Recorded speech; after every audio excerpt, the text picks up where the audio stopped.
In today's video, I'm going to teach you how to use Datadog log monitoring.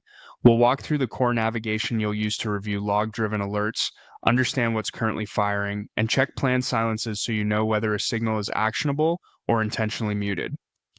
Your screen may look slightly different depending on your Datadog region and permissions, but the flow is the same. Start by opening Datadog. If you land on a quick start or help page, that's fine. The key is simply getting into the app so you can reach the main navigation.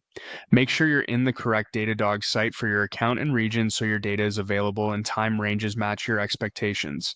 Next, look to the left sidebar and click Monitoring.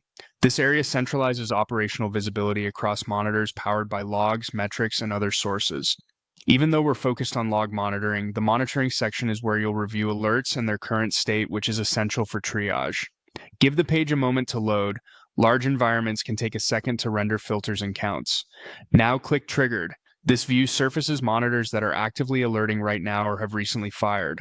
It's the fastest way to see whether a log-based alert needs your attention. Use the on-page context, things like severity, last triggered time, and tags, to understand scope at a glance. If your organization uses log alerts, you'll often see them labeled or typed accordingly. This helps you distinguish a log anomaly from, say, a metric threshold. Keep an eye on the time window displayed.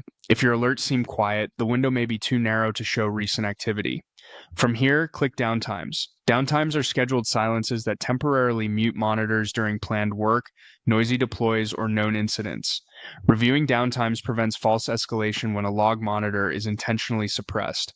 In this view, you'll see when a downtime starts and ends, what's covered, and any associated tags. If something is unexpectedly quiet, this is the first place to confirm whether it's muted by design. Finally, click Quality. In many teams, quality is used as a tag, category, or folder to group monitors and downtimes tied to reliability and log signal quality. This narrows your focus to the monitors that matter for customer experience or compliance.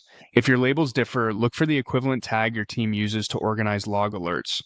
As you review, note any patterns, such as repeat triggers or frequent mutes, and capture that context for follow-up improvements. This simple path, monitoring, triggered, downtimes, and a focused quality view, gives you a clear, repeatable workflow for managing Datadog log monitoring with confidence.